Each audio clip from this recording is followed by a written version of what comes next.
I'm Kathy Trost. I'm Chief Engagement Officer for the Freedom Forum, and I am so delighted to welcome you to our third annual Power Shift Summit. Thank you to everyone who's in the room today, especially to our wise and wonderful conversation leaders, and a special note of appreciation to our Power Shift Advisory Board members who are with us today. A few of them, I'd like to ask them to stand for a moment to be recognized. Come on, advisors, where are you? Get up. Thank you. We are always better when you are in the room with us. Thank you for all your hard work. Before we start the conversation ahead, let's take a look back at how we got here. Reports of sexual harassment. From Hollywood to Capitol Hill to the media. The most vulnerable. It could be through being a minority, through being a woman. Disturbing allegations from 6 women. How many of these stories are out there? Be honest with ourselves about what's happening within our organizations. We push other companies and we report on them. We're not great at doing that about ourselves. In late 2017, when Me Too revelations exposed sexual harassment and misconduct in many media organizations, we immediately began looking at what role we could play in creating meaningful and sustainable change within the industry. When we convened the first Power Shift Summit, we didn't know how many people would be willing to participate and have these really difficult conversations. The most memorable moments have been seeing the commitment of media companies who want to solve this problem. You have to have organizational culture change. You have to have leaders who really want to make a change in the workplace. Our goal is workplace integrity, and we define that as workplaces free of harassment and discrimination and full of opportunity. Empowering people who are seeing this stuff happen to tell someone. My father was a big champion of diversity and promoting women and people of color. Diversity and inclusion is really in our DNA and in all the programs we do. How many people in this past year have introduced the subjects of harassment discrimination into your conversations in ways you haven't before? We believe that we can improve the quality and future of journalism if we work together and we create safer, more inclusive, and diverse media organizations. And now, please welcome Jan Newharth, Chair and CEO of the Freedom Forum.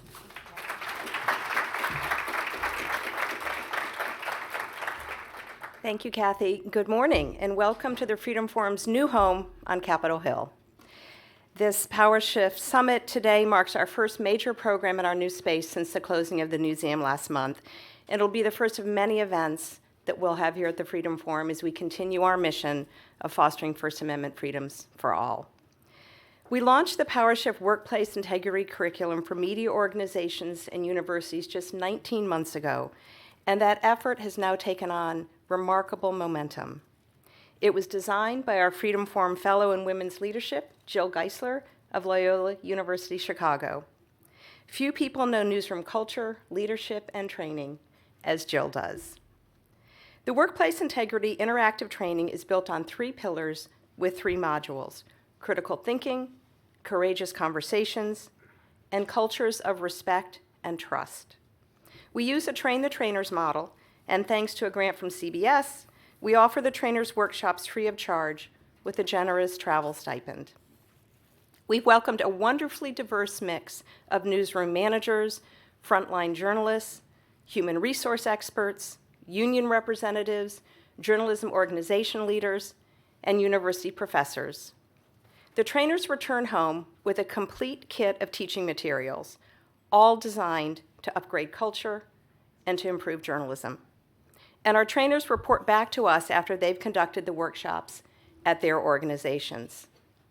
The PowerShift Workplace Integrity Training has been described by participants as the best training they've ever experienced.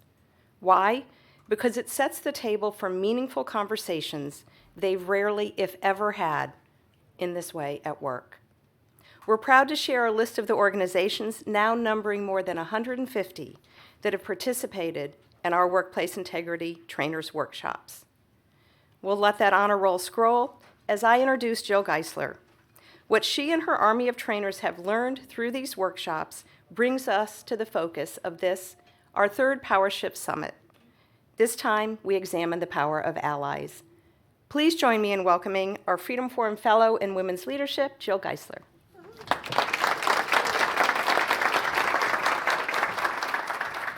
Thank you, Jan. Seeing that video makes me want to ask the question again.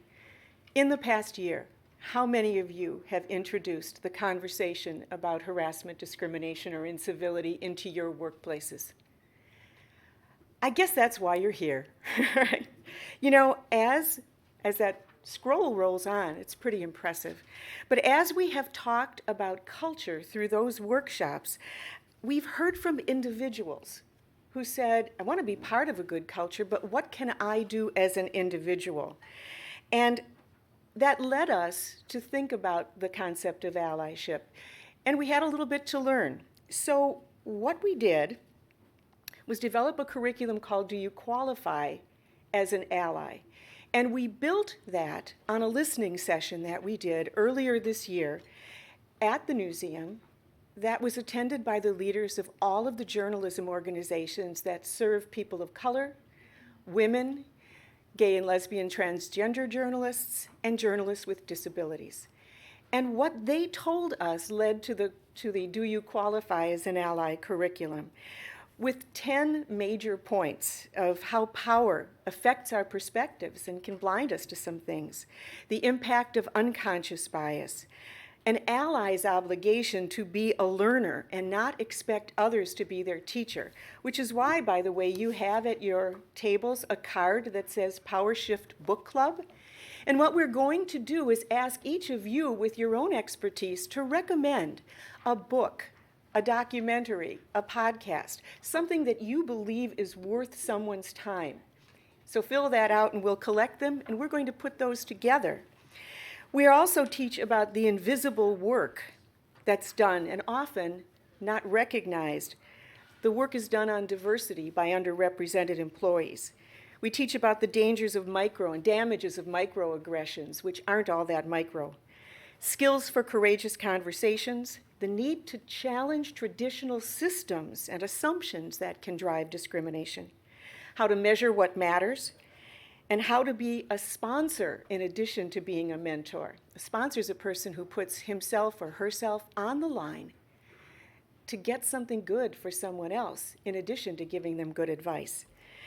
And then how to be more than an ally. Sometimes that's an amplifier. Oftentimes it's an accomplice. Because all of this is with an overarching message that says, just as you are not a leader unless people choose to follow you, you're not an ally unless others believe you qualify. So today, starting with our conversation leaders and with the voices of so many experts and allies in this room, we will talk about how to qualify as an ally. And we define an ally as simply this: a trusted force for good. The trust is something that you earn. But if you think about earning it and fighting for something, what are you fighting for? What are you using your power to fight for or fight against? To answer that good question, let me turn to my partner in today's summit, and that is Elise Munoz, who is the Executive Director of the International Women's Media Foundation. Elisa? Thank you, Joe, and thank you all for being here, and thank you to the Freedom Forum for holding this important summit once again. I want to give a little bit of context within which women in the news media are operating, as a backdrop for our conversation. This is from our global report on the status of women in the news media, which found that, and this is global, but it absolutely applies to the United States, men hold nearly 75% of seats in governing boards and top management across the news media. Men hold 2/3 of senior management positions, and they hold 3/4 of middle management positions. There's more parity at the senior professional levels, so you do see a lot of women in the news media as senior writers, as anchors, as producers and directors, researchers, et cetera. And I feel that sometimes that gives us some sort of complacency about, see, there are so many women in the news media, we're doing just fine. But you really have to look at the power level and the decision-making authority that they have within their media organizations. This research is a few years old, and one of the things that I find striking is that just last year, the AJNE survey received only 17% response rate, and I think that that's really a sad indictment on the industry, and you have to wonder if this is an industry that really does want to fix itself because it seems like it doesn't really want to know what the problems are. All of this gender disparity is within the context of a situation where journalism schools, where women far outnumber men in journalism schools, and yet women are dropping out, and they're dropping out for a lot of reasons. And part of that is just the pay gap and opportunity gap that we hear so much about at the IWMF with regard to relationships with editors, a lack of opportunity being passed over for promotions, finding out that you're being paid less than your male colleague. But also there are really serious issues of safety, physical safety and online safety.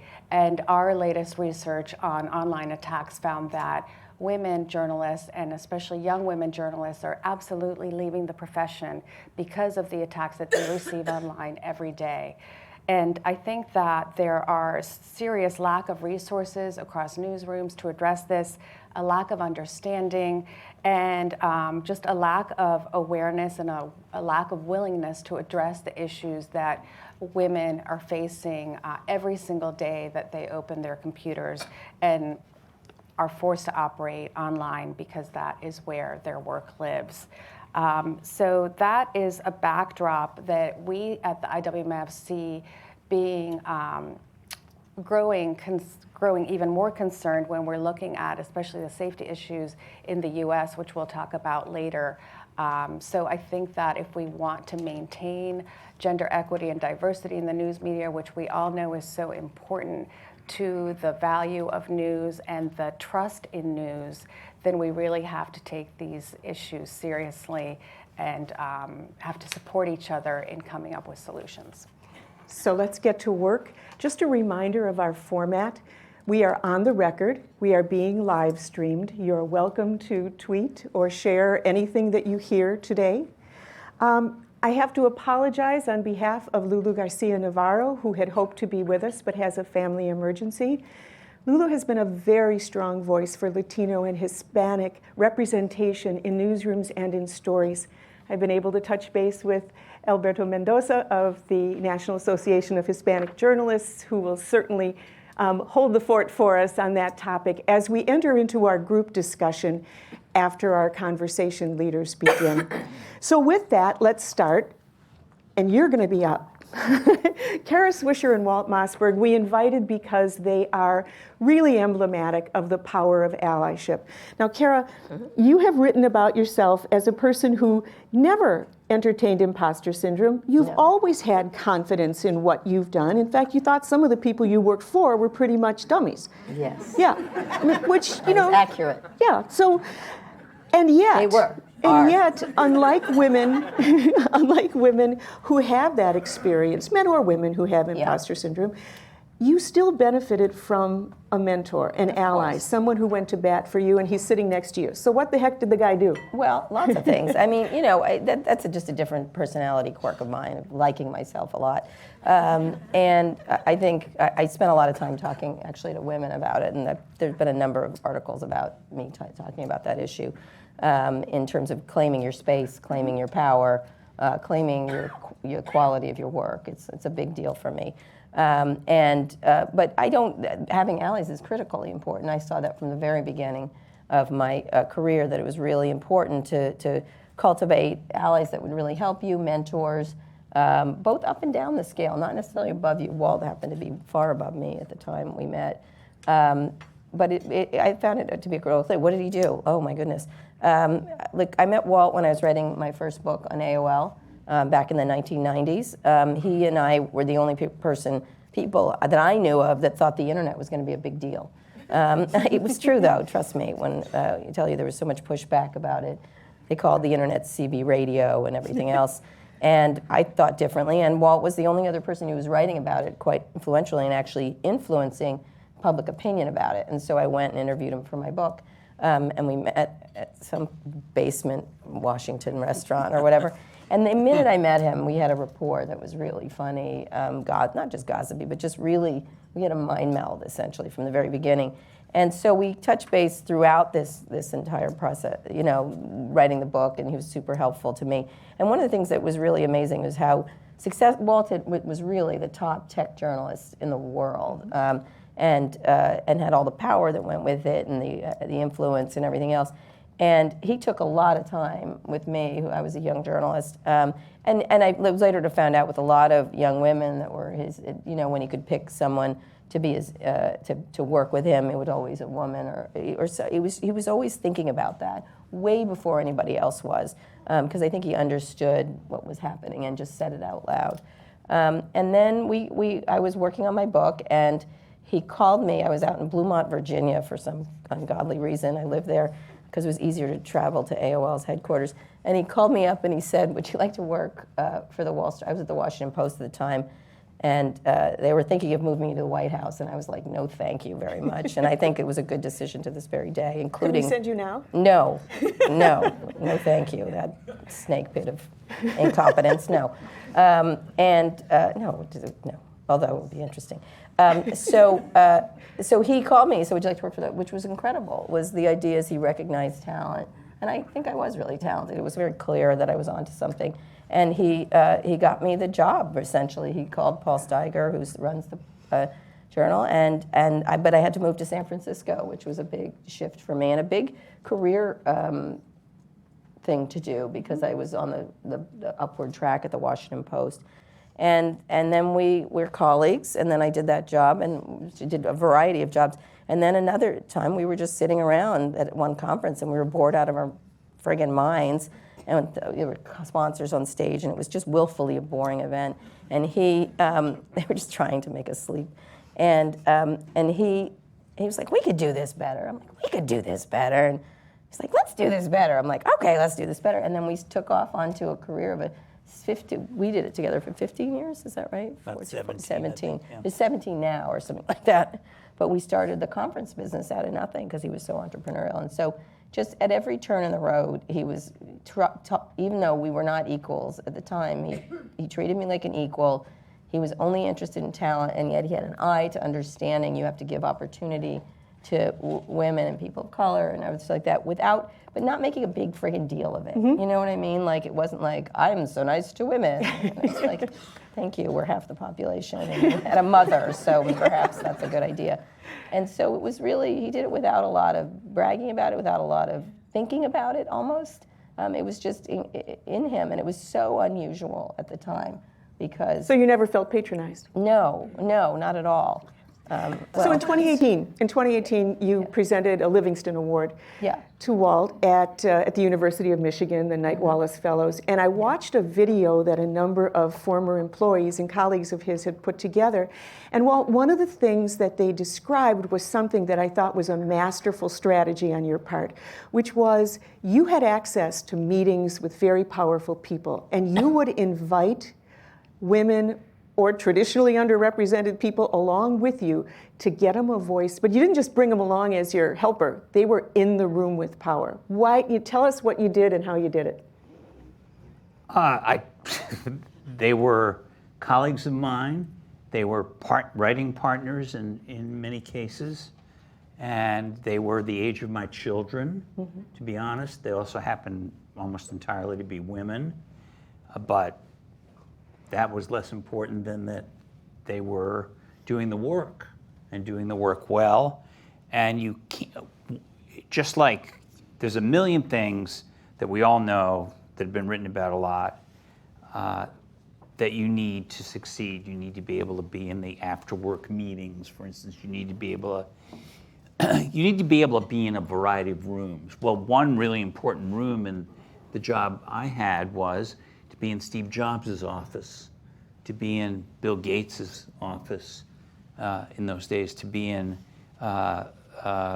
Larry Page and Sergey Brin's office at Google. And so I took first this young woman named Katie Barrett, who started really as my assistant and who I helped to become a columnist. I took her with me on business trips. I know there are a lot of men afraid to do that. I just thought, this is bullshit. We're just, she's got the talent and maybe not all the experience I do, but she's never gonna get it if she's not in the room with Steve Jobs. And all of these executives They may not have, I don't really know what they thought, but I suspect some of them thought, well, why is this young woman here in the room? But they couldn't say anything because I wanted her in the room. And it wasn't only that, but I tried, I didn't have to do it with her, to be honest, but I tried to encourage some of these women with less confidence than Kara to speak up. I would turn during the meeting and saying, well, what are your thoughts about that, to my colleagues? Do you ever get pushback for this allyship? No. Well, I mean, a little bit. behind my back, maybe. Well, like there's a couple like famous people like Rupert Murdoch. Oh, good God. Yeah. The minutes I've lost in my life speaking to that man. But he would never remember my name. Never. That's it was true. like so funny. So he loved Wald. He was like, Wald. It was like ridiculous. He had like a man crush on him. And after they bought the paper, and we were like, oh God, this guy, like we have to have lunch with him. And he would never, we'd see him, and he'd never remember my name. He's like, oh, I would have to keep right, and then mentioning her. Walt, like he'd do this whole like head And I would swivel. say, Kara, what? Yeah, but it didn't matter. But he didn't.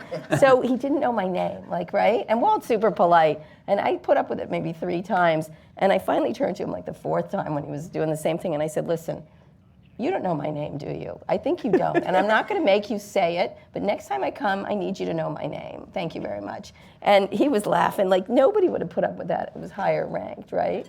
And the same thing with Jobs, who never liked me being on stage. No, later he did. He softened up towards me. At first, he was like, who is this girl? You could see the look, like, who is this girl she's putting on stage between me and Walt? We are the titans of power, essentially. And we'd always put me in between us. Like if you were Steve Jobs, I would have to be here. So we couldn't look at Walt without looking at me. And so that was one of our tactics. It was crazy. And he got complaints all the time. I know he did, and he didn't tell me all of them because I was a little more pokey and shifty, and you know what I mean. And they didn't know me, and they were very comfortable with another man. And at one point, Steve Jobs we were at an event, and Walt was away in France with his wife, and I had to go attend, and he came out looking for Walt. He always did that. He was like, where's Walt? So what does he think about my latest concoctions? And he doesn't see Walt, and then he sees me, and he's like, oh, it's you. And that was when we started to get along, actually, when you were away on your vacation. But it was like really, he always put me right. It was really interesting, and then let me take advantage of that fact. But didn't also, when I did in an obnoxious way, which tends to work, he didn't like also chastise me. I've never been, I don't think I've ever been chastised by you for my behavior. Which is often appalling, but it's Do not I look appalling. like an idiot? No. But it changed over time because I knew the internet people a little better than So one quick question for both of you before I go to Elisa. You just said BS, the idea that people are now the quote-unquote Me Too backlash that suggests that there are some men who are afraid to hire attractive women, afraid to take women independently on or have them accompany on a trip or even a lunch. Speak to those people. Okay, here's a rule. Don't sexually assault your colleagues. Like, don't sexually harass your, it's like ridiculous. It's like, and I know people are like, oh, what if I say something flirty? I'm like, stop it. Like, stop it. How to behave professionally around people. And I think Walt never scared him. Like, it's even now, it's like he really moves away the bullshit. Like this is bullshit. I'm going to do this. I'm going to help this person. And by the way, it benefits him. As years went by, I got a lot of prominence, and it I don't mean to say I pulled his train to greater glory, but it was like him helping me helped him. Can I just take that point, and then I know you might want to move on, but this is really important to say. If you're the person with more power or more influence, and that's usually a white male, but not always, you are going to get back a lot if you pick talented people of color, LGBTQ people, women. You are going to get back a lot as they develop. You're going to get different perspectives that will help your work. That was huge for me. Yeah. Younger perspectives, female perspectives, different, gay and lesbian perspectives, whatever they were. And in Kara's case, we marched for those 15 or 17 years, whatever it was, we marched shoulder to shoulder, side by side together. We were always spoken of together. And that included having some very tough fights with our employers at Dow Jones, where we did it together inseparably. And I benefited from that just as much as she benefited from that. Thank you. Elisa. Back to the question of safety for a moment. And Hannah, I'd love for you to talk about the importance of allies in the field. You've spent a lot of your career in conflict zones and in dangerous environments. And now that you're back in the US, you're probably finding a very similar atmosphere here. So if you could talk about the importance of allyship in the field with regard to safety and how you experienced it. Sure, yeah. I mean, I think of allyship in the field, and when we say conflict now, as you rightly noted, I mean, my past 3 assignments that are here on my domestic extremism beat have involved body armor and a security call. So a lot of those old lessons from Iraq are still sadly relevant. But I think of it kind of in 3 buckets: just the opportunity to be there on that story in the first place, your safety while you're in the field, mental and physical, and then the amplification of your work, what you do there and whether where it gets out. And on that safety side, there was always the sort of the conversation that you have with your bosses, and they say, pack your body armor, and here's your list of things to take. And then you'd have the conversation where women would pull you aside and say, I don't know if anyone told you, but you should probably bring Plan B because of the risk of sexual assault. And it was just so sobering to have heard that for the first time. You should probably not work with that fixer and driver. You don't want to stay at that hotel. And so it's, all those little ways that we sort of become a tribe in the field. And the competition, you're there with rival news organizations. What was really heartening was that all that kind of melts away when you're there facing the same risks. And so, yes, organically these communities and these sort of this second tier of advice and protection was there. And even just on the opportunity part, because I think this is this is important too. I mean, now I think back how wild it was that that Knight Ridder, now McClatchy, what was later became McClatchy, took a risk on me at all to even put me there, because while people were staffing up for Iraq, they were putting their most seasoned veteran war correspondents there, and I was 26 and had just done a 3-month tryout. But they said, here's someone who has familiarity with the language, the region, the religion of this place. Let's see if she can do a different kind of story. And I mean, those were mostly white male editors who saw something and who, then when they give you that opportunity, you don't want to squander it. So I did try to build a newsroom, a bureau there where Iraqi staff got paid days off, where they had the same contributing line and byline credits, where they had their own blog, where women and safety issues were part of the daily safety briefing. It sounds confident, if I'm speaking confidently now, it's because, I'm many years removed from it. I definitely suffered from imposter syndrome and always wondered, when are they going to find out I can't do this. But at every stage, people stepped up to say, yes, you can. This work is important. And I remember one of the starkest examples was when I got married and I was pregnant and I decided to stay working in Iraq. And the military refused to put me on embeds anymore. They said, now you're a risk to our medics. What if something happens? You take fire. And I thought, that's it for me.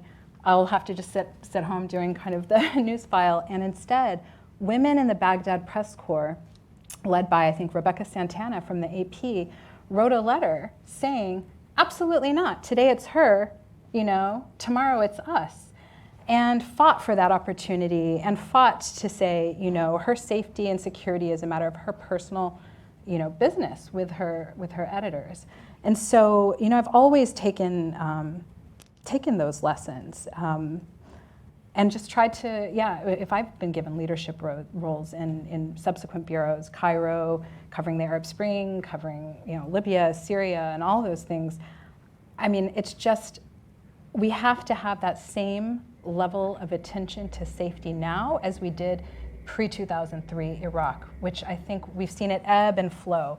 I think we got comfortable for a while, and then ISIS and the beheadings and the kidnappings there reminded us of the risks.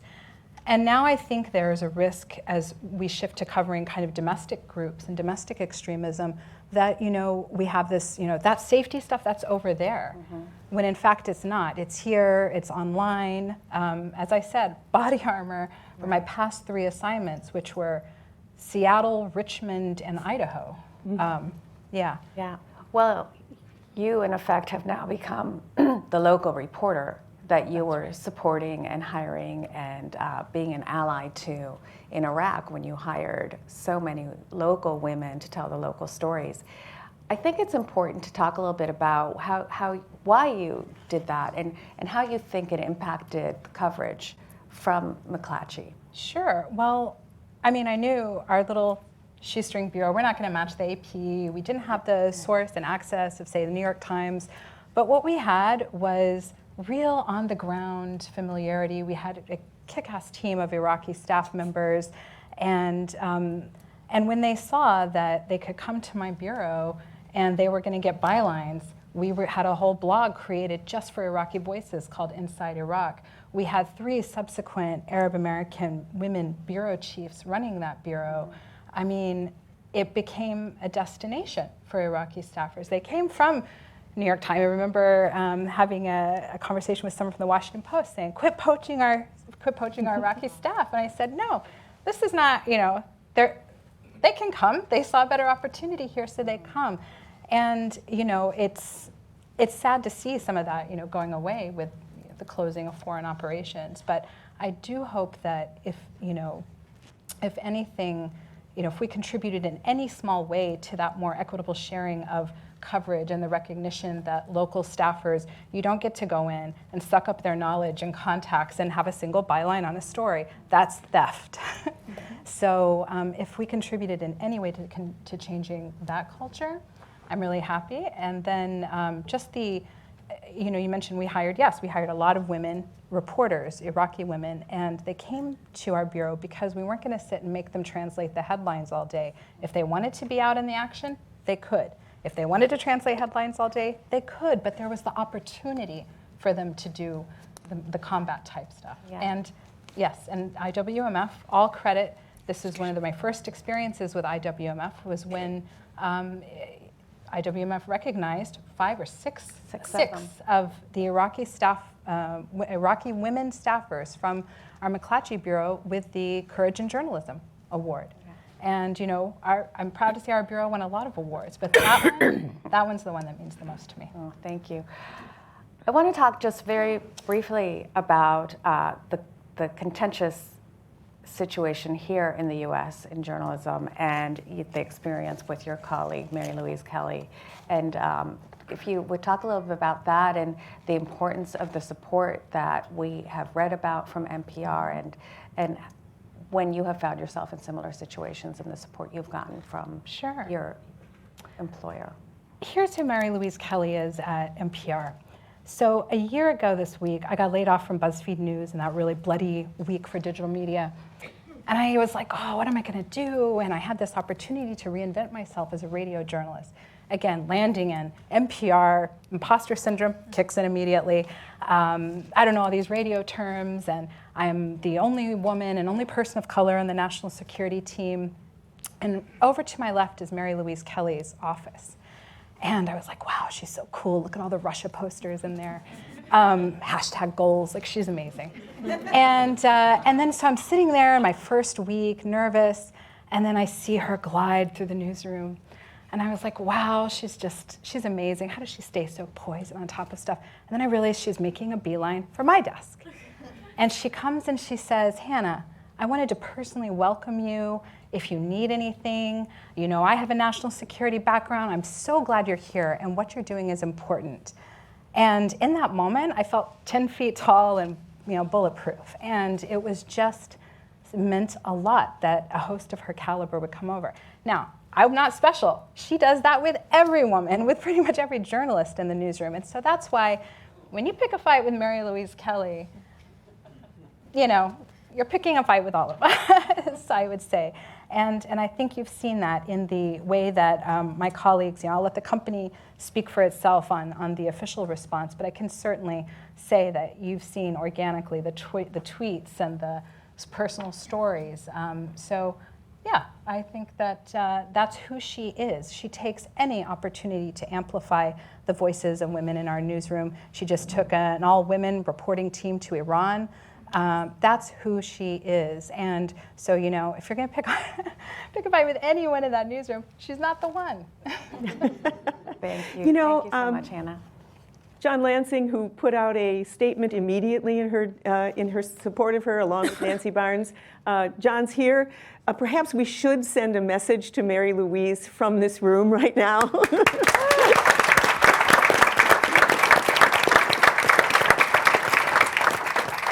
May I just say one more thing? You said my own experience with that. You know, that was, you know, her incident was on such a national and made, you know, national and international headlines and involved one of the most powerful men in the world. But we've all been in that room, you know, I would hazard a guess. We've all been. For me, it was a very, very prominent general in Iraq who slammed down a tray and berated me and yelled at me because I had the audacity to uncover millions of dollars of corruption that occurred under his nose. That's, you know, that was, I can't divulge who it was. One day I hope I can. But how small and belittled I felt at that moment, and, you know, angry. I mean, I would say we've all been in that room. And so that's why I think it's so important to speak up when we hear of these incidents that do come to light. Thank you. Let's go to Emily Ramshaw. This is quite a momentous week for her. She was going to talk about allyship, but the timing is such that in addition to talking about an ally in her life, she'll talk about what she's going to be doing in a very big way with the 19th. Emily, I'm going to turn it over to you. Tell us first about the ally in your life. Sure. So the ally in my life is Evan Smith, who is the very vivacious CEO of the Texas Tribune. If you've never met him before, he's an electric human being. And when I started at the Texas Tribune, I was a very ambitious, oh, there he is, judging me as we speak. I was a very ambitious young journalist, but breaking into the Texas legislature, which is very white and very male and very conservative, was a difficult place for a young journalist. And he did all of these sort of little things that brought me into the club. Like, he would very publicly compare me to his Derek Jeter or his A-Rod. And while I probably would have preferred to be his Serena Williams, that language made the men who were so sort of prominent in our network take note. Or there would be speaking engagements that he would be enlisted to do, and he would send me in his stead. Some conflict would arise quickly, and I would go, and you could see everybody's faces fall, right? Because he was the one that they had all come to see, and then I was there. But I could sort of win them over time. Or he would, this sounds so stupid and silly, but he would banter and sort of rib me playfully on social media. Like on Twitter, we'd get into these, sort of funny little feuds, which was not him wanting to feud with me or be sort of silly on social media. It was his signal to all of his followers that I was legitimate, that I was his peer, and that maybe someday I was even going to succeed him. But the biggest way that Evan changed the course of my life is I went on maternity leave. I was the managing editor of our organization. For many women, that is a time they love and relish and need to be there for months and months, and they ought to be. I slipped into a deep black hole of depression. I didn't know who I was professionally anymore. I felt like my identity had changed so much. And he came, he said, pack up the baby, and at about the 8-week mark, he said, pack up the baby and come meet me for coffee. And I went and met him for coffee, and I was covered in spit up, and I was a mess. I was probably 4 days worth of grease in my hair. And he said, when you're ready to come back, I want you to come back and take my title. I want you to come back and be the editor-in-chief. And I was stunned. That was crazy. And he was serious. And I went home afterward and I just burst into tears because, joyful tears, because it was exactly what I wanted. And I went back, about 9 weeks after my daughter was born. And for me, it was the exact right thing. It energized me and it gave me this identity at a moment when I was feeling so dark and so challenged. And it really changed the course of my life and my trajectory. Again, I think women should have whatever opportunities, all parents should have whatever opportunities feel right for them in that moment. But he believed in me in the moment when I felt my darkest. He opened that door for me, and he totally changed the course of my career. And yesterday, you made the big announcement. You've left him, and you've made a big announcement. Yes, speaking of imposter syndrome. So yesterday we announced that I and a team of incredible women and one man so far are going to be launching the 19th, which is the country's first nonprofit, nonpartisan newsroom at the intersection of women, politics, and policy. My vision for this venture, which I conceived of actually on maternity leave, and which we hope will fully launch in the summer around the centennial of the 19th Amendment, is to elevate the voices primarily of women of color and women off of the coasts. I believe that, I'm sitting here speaking to you on stage, but my voice has been heard a lot and has been heard in a whole bunch of different settings. And I think my responsibility right now is to try to take the business model that was so successful for us at the Texas Tribune, see if I can extrapolate that onto the national stage for women. And in addition to providing a product where we hope readers come to us, but that is also free to distribute in every other news organization in America, I want to build a platform to train and advance women into leadership roles in American newsrooms by giving them the ultimate flexibility. And so for us, that means from day one, 6 months of fully paid family leave for every mom or dad who works with us, 4 months of fully paid family leave to take care of a sick relative, and the freedom to work wherever you need to work in the country, where you have awesome childcare, where your parents are, where your family is. My mom was a Washington correspondent. My parents were both Washington correspondents. They didn't have that kind of flexibility. They were, dispatched to Kuwait and to Iraq when I was a little kid and strung it together with childcare. I remember being in high school and my mom convincing the Boston Globe to let her take a half day on Wednesdays so she could come be home with her teenagers when we got home from school, one day of the week. I want to create those opportunities so that, as you were saying, women don't feel like they have to make the sacrifices and drop out of the workforce just at the moment when they're at the precipice of taking on those leadership roles. So, yeah. Awesome. Yeah. Thank you. Sharif, we're going to turn to you and ask you about your ally story. Well, there are a couple things that I think of when you talk of ally stories. One is just the work that we have had to do as minorities to build our own networks. I think it's wonderful when people who have been disempowered build these networks and then are able to share them. An example I think of is a year or so ago when Sarah Glover, who is in the audience, called me because I'm the president of the Association of LGBTQ Journalists. And she said members of NABJ, the National Association of Black Journalists, had come to her and said, there have been challenges with inclusiveness within an organization, and one example that they saw was that when you apply for an organization, there wasn't language there that was appropriate for including transgender people. And the wonderful thing that Sarah did is, she built a career in which she built herself up to be able to become president of an organization. And one thing that she thought to do was to share that power with people who didn't feel that they had that power. And she didn't put it all on them to do the work.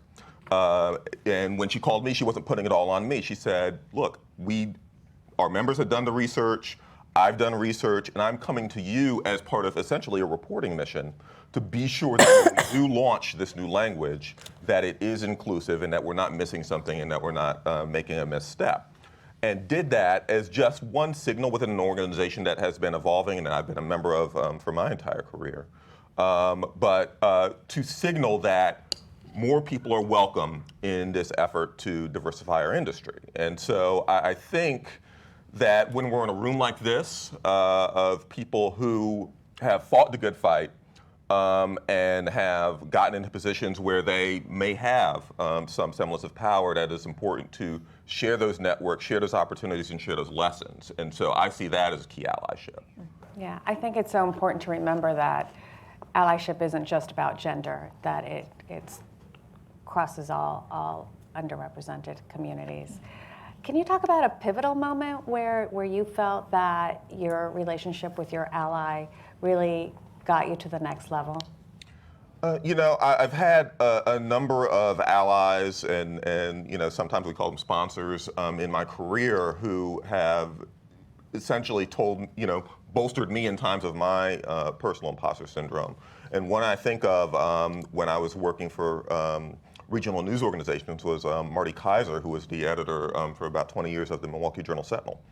And one thing that he did, and he told me about this later, was he used to be an editor with, I guess it was Times Mirror papers back then, and they had a program called MetPro, where they would bring different minority journalists in, give them a 2-year internship, and I had applied for one of those at the Baltimore Sun, and things didn't work out in the end.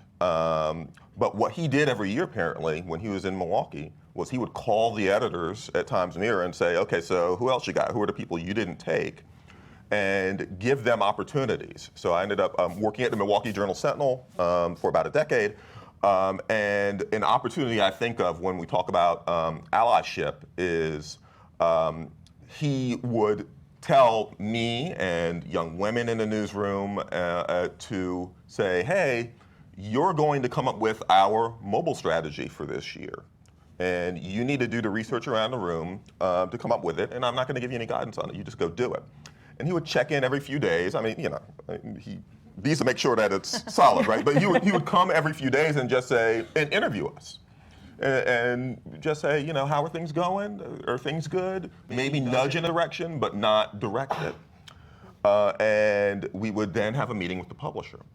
And he would come in the room, and you kind of expect him to run the meeting, and he would say, they're going to talk about the mobile strategy. I don't know a lot about this stuff. Let me hand it to them, and let us do the presentation. And related to that, whenever he would empower someone, and it was often young women or someone like me, he would say, I've told them you're in charge of this. You go ahead. Let me know if I need to come in and throw down my business card, but this is yours. And so he not only let them know that someone like me or a woman was in charge, but he let you know that he had your back. And so that was key. That's awesome. Sharif, in the spirit of allyship, if you ever want to see bloodshed start talking about language change. You can see fistfights over Oxford commas, right?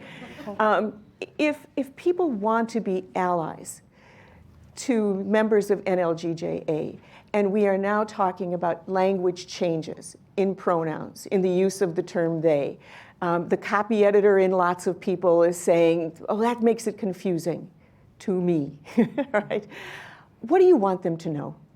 A couple things. One, in general, we call people by the names that they describe themselves by. And whatever your rule is or whatever is in a book shouldn't supersede the respect that is given to people when you call them by the name that they describe themselves by. And it is our job to then explain that to various audiences, depending on the audience of your publication. But we have the skills to do that. It's not that hard. We just have to have a mindset that a rule isn't as important as giving people the due respect that they deserve and get in other instances that we personally may be more familiar with. So there's that. And I think a key rule is just, is it clear? Do people understand it? Don't have the rule supersede whether people understand how you're describing someone. And I think part of it is that, people can be bully-headed, but part of it is that people are overworked and overstressed and don't want to think about it and want to lean on a rule. And we need to give people the tools to say, if you need a rule, we'll give you a rule. Here's a different rule that you can follow. But in any case, think about people and respecting them more than you're thinking about your rule. Can you reference dead naming too? I'm sorry? Dead naming, can you reference the... Oh, yes. So that is the use of a trans person's name that they were given at birth or a name that they grew up with that does not represent who they are. And that often happens, unfortunately, when someone has died and police are using an official name or something like that. And that is another case in which we stick to rules and don't listen to the people who actually know this person and know what their name is. And we use nicknames of people all the time in copy. And so we need to be sensitive to the fact that people have lived lives, and we need to respect them just as we respect everyone else's, even though they may be more familiar to us. So dead naming is something that we need to evolve from. And I know that as journalists, we can dig in and pick and find instances in which, well, we need to know whether someone got a degree or something like that. That's stuff for your reporting that doesn't necessarily need to be in your copy in the end, right? We're talking about Kobe, or we're talking about stars whose names don't match what name is on their birth certificate, not in the case of Kobe, but in the case of other stars. We do that all the time, and we should be able to do that with people and respect their dignity. Thank you. I want to introduce two other people in the room right now, Julie Moose and Mizell Stewart. Where are you, Mizell? There you are, who are holding microphones. They are board members of ours, Mizell from the Gannett USA Today, Julie from the National Press Club Journalism Foundation. Board members who have volunteered to help give you voice, because now we're going to turn this into the conversation part, which everyone on the conversation leadership team knows isn't a Q&A with them. It's fine if you want to, but they may ask you questions. We want to talk and we want to hear from you about what you're doing, about allies in your lives. Let me start. Actually, I'm going to surprise her, Kathleen Graham, who's sending a text to somebody right now. Kathleen Graham, all right, from Cebu, and Julie's going to come over.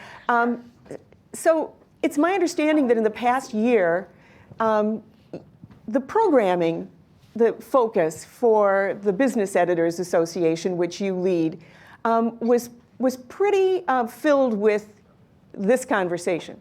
Sure. We had Gabe Sherman, who wrote the book, The Loudest Voice in the Room. It's the biography about Roger Ailes and how he sexually harassed women in the newsroom. We also had Julie Wallace and Kristen Gilger, who are with ASU, and they wrote a book called There's No Crying in Newsrooms, and it focused on the history of women in newsroom leadership and their struggles. It's a great book. I'll put it on our little card for today. We also have a new board member, Pallavi Gagori, who's with NPR. She wrote a very compelling piece in the Washington Post. I would encourage you to read that. You probably know Pallavi. She's a wonderful journalist, and I really applaud her for sharing her story. And then the last thing that we've done is we've started a fellowship for people of color in the newsroom and for women who want to attend our conferences for the first time, who've never been able to go, so we want to make it affordable for them. So those are just some of the things that we're doing at Cebu. Thank you, Joe. Don't wait for me to call on you. If you've got something to say, please raise your hand, and Julie and Mizell will come find you. But in the meantime, while you're getting ready to raise your hand, let's go to Sarah Glover. Sarah, I can always go to people who are texting, right? Sarah, talk a little bit about hearing from Mizell about this idea of the importance of intersectionality. You are the past president of NABJ, but how are you going to make sure that the muscles you flexed as president stay? Well, you know, it's interesting. Right now, I just want to be a supportive person and a resource. So, like, even as I was sitting here having breakfast, talking with people at the table, I'm looking around the room, like, who can I support?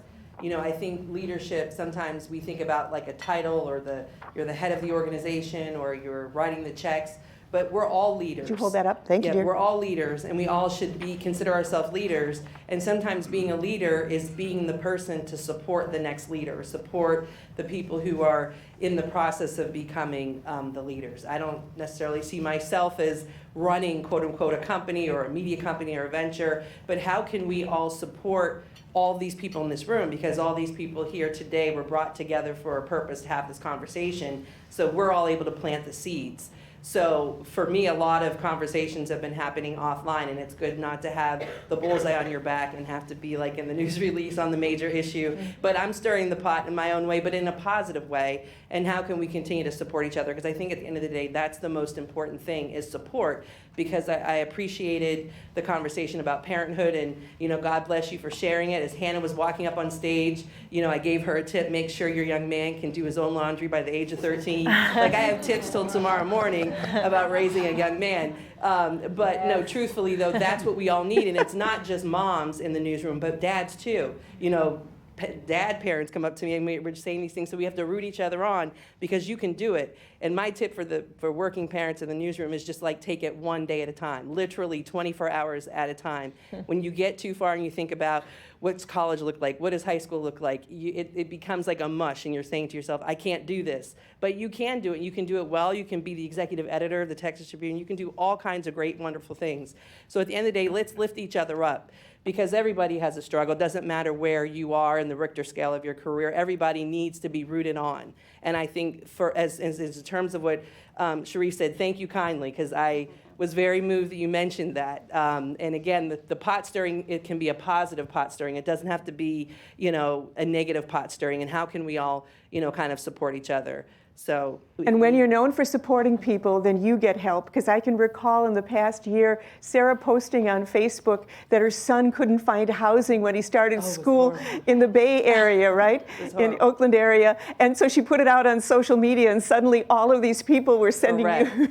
I said, that's it. People don't know my struggle. For the last 4 months, I could not find an apartment for my son to rent from. It took a mountain, but literally after that posting, within probably 7 days, he was able to be matched with someone. So housing in the Bay Area, I've learned how crazy that experience is, but thank you, Jill. Okay. Again, don't wait for me to call you if there's something on your mind. Jill, I think that there are a couple of producers from the stream here. Alex and Maya, are you guys here? Over here. Okay. Yes. Please. So I just want to point them out, because I know that they have been very intentional about equity in their program, and I just want to give them the opportunity to share that story. Mm-hmm.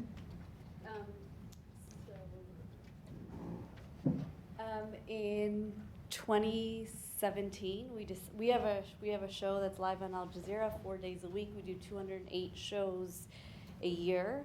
And in 2017, we decided to take a look at the gender parity of our guests. We were kind of, we decided to challenge ourselves and take a look at the gender parity of our guests. In 2017, we did okay. And in 2018, our goal was to do a lot better than okay. And in 2019, we reached more than 50-50. So that was a huge accomplishment. And Alex, who's right here, actually booked Elisa on the show. And we did an internal audit that was challenging, that we pushed ourselves to get women of color, and underrepresented voices. And we were very proud that we did it for 2019. And our goal for 2020 is to do even better. So, yeah. Yeah, it's a really big deal, because Walt and I obviously ran a tech conference, and in case you've noticed, tech is run by white men. I know it's a surprise to you, which is why it's so unsafe. People who've never felt unsafe a day in their lives create not safe spaces for other people because they have no idea, or they're stupid. So, but that's a really big thing, because you have to intentionally do it, and sometimes you don't necessarily succeed. But one of the things we would do is, and you're not trying to go pick one, pick another kind of thing. It's a real intentional thing, even when you're faced with the fact that, for example, in tech, there are no women CEOs. There just aren't, and we had a CEO conference, so it created a problem. So it's really important to really be intentional and say it out loud. We would say it a lot online and say we failed here, we didn't do here. And in the podcast I do, we do that all the time, but intentionally, what did we do, And even this year, Walt doesn't do the conference with me anymore, but I'm lousy with white guys. What are we gonna do now? Let's be more creative. Let's think way outside the box and not do it just as the right thing to do, although that's a very good reason to do anything, by the way. but that you have to be intentional about it in a way that I think people don't. And we're really proud of ourselves for doing tech shows, for doing news of the day shows on topics that you wouldn't expect to see an entire panel of women of color, being the voices that you hear and that you see in those conversations. It was a challenge that we took seriously across the entire team. We booked 600 to 800 guests a year. Wow. So four of our IPs, one of whom is right here. So it was a huge number, but we did it. If you need a new revenue stream, can I you could sell your source list. Can I just elaborate for a minute on what Kara said?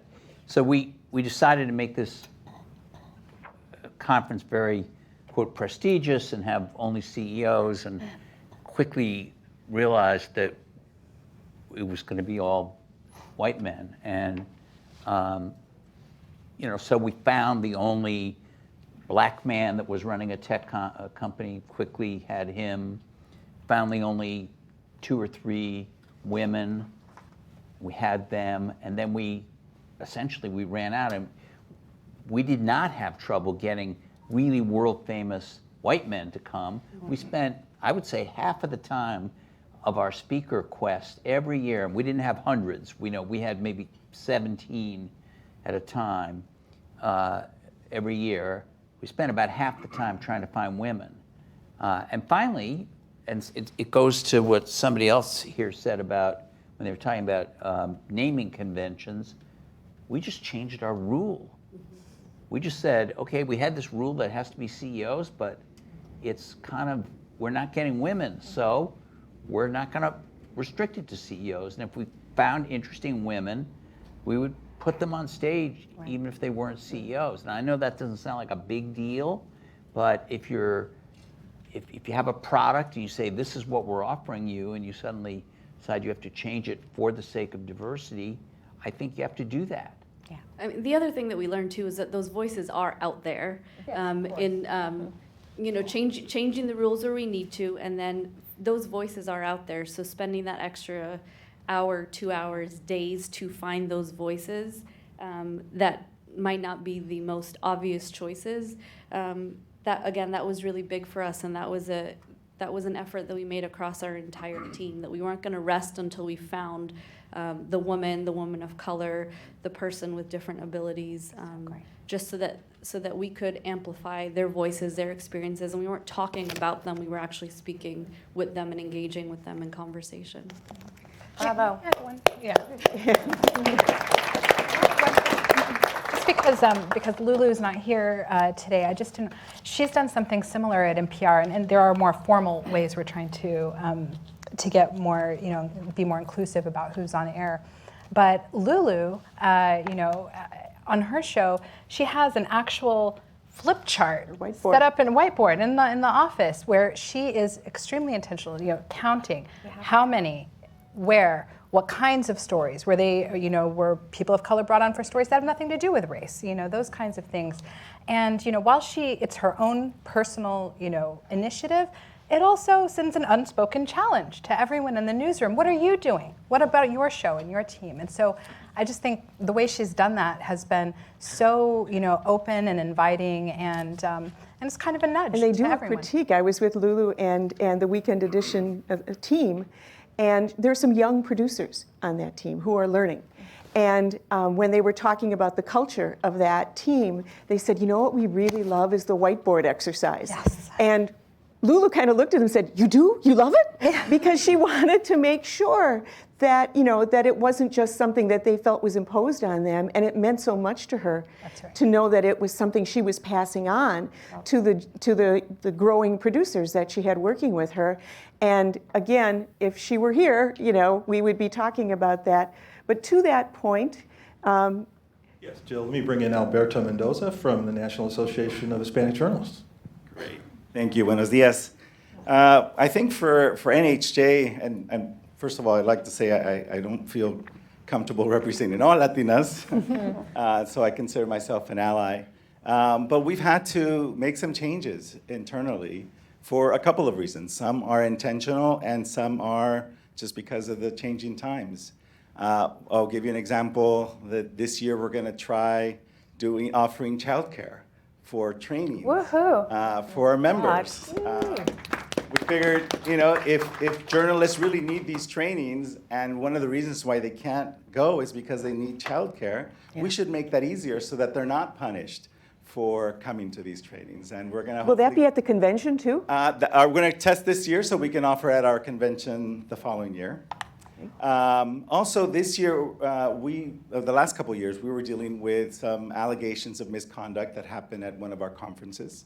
It happened in 2010. And that's a long, complicated process that you have to go through, and information that is there that sometimes isn't recalled in the same way. But rather than look at what happened, we focus on what we can be doing now. And we have established a code of conduct that is now adopted at all of our conferences, all of our events.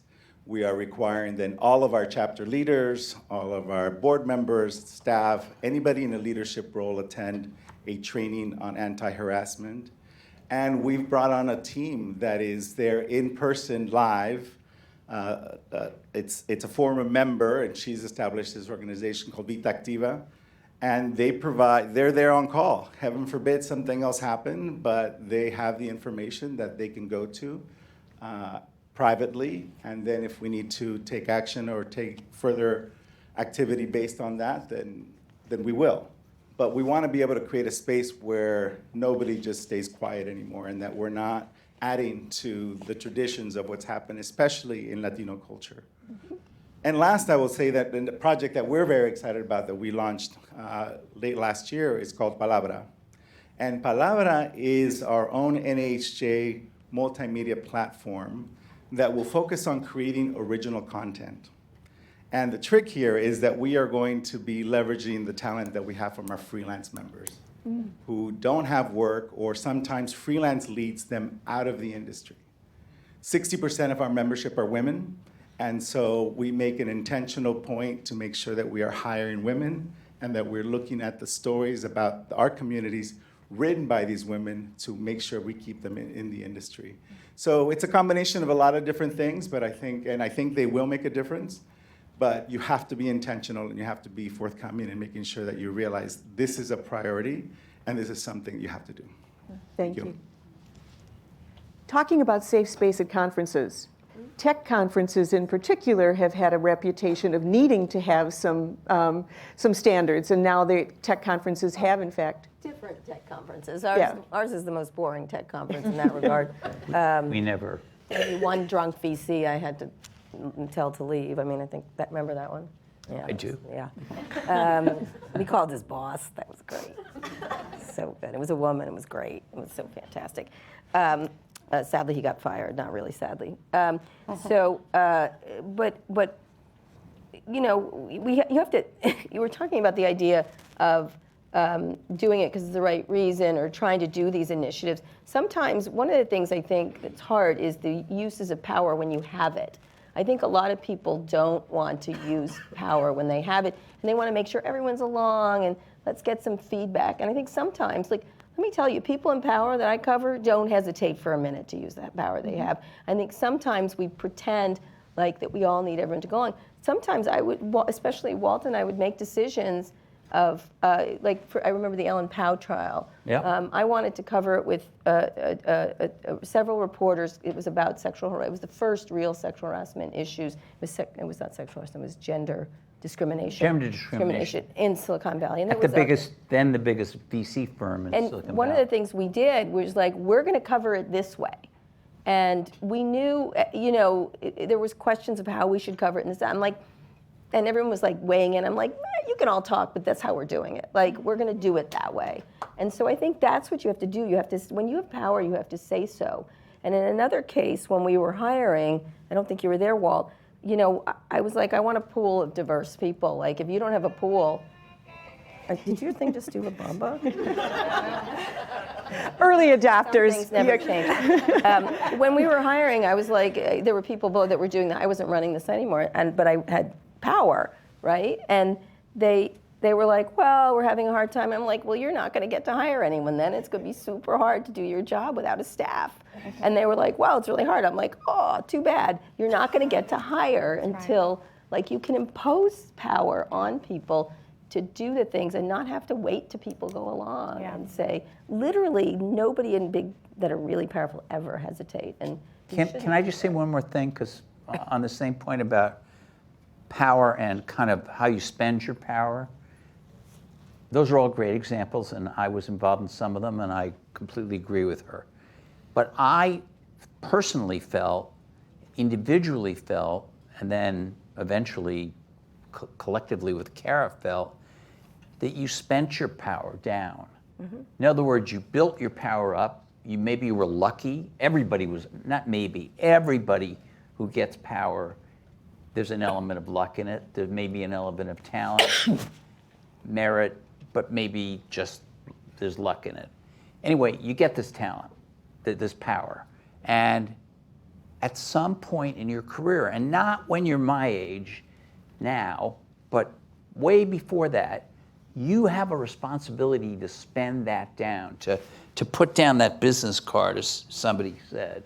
And it was like, when she said, I got her a job at the Wall Street Journal, what preceded that was me using a chit, essentially spending down some of my power with the editor of the paper to say, here's this woman, we need to hire her, and we need to hire her right away, and please trust me on this. Of course, you should have a conversation with her, but please trust me on this and see her. And he saw her right away, and I did a bunch of things like that, and Kara did a bunch of things like that, and we did a bunch of things like that together. And I'm sure a lot of people in this room have done it, but it's a really important lesson. You acquire power through various means, whatever they are, respect, power, whatever you want to call it. But if you just hoard it, then you're doing nothing for the wider world. Including in your work. Like, I found it, I'm astonished how shy journalists are to ask tough questions. Oh my God. You know what I mean? Every interview we do, we're like, so diversity, you suck. Like, we don't put a we're not like, so do you think it's good to have women and people of color? And we're like, here's your numbers, you suck. Why are you sucking? And by the way, it's your job to we did that with 100%. Yeah. People we had on stage at least 1 year. That was good. We decided every single executive, and these were almost all 10 years CEOs, ago. 10 years ago, every single CEO was going to have to answer that question. That's great. And with numbers. And it was very interesting to watch them kind of figure out their weasel statements, because they are weasels. We used to call them. Every phone call we had, we'd call them the weasels, and our bosses, we'd call them the weasels. So you have to spend your power. Please, I mean, it's just, maybe it's obvious and you all know it, but to those of you who might not know it, when you acquire it, you have to spend it down. Myself? Bring into the conversation one of my valued and a guy I want to be like when I grow up, Mackenzie Warren.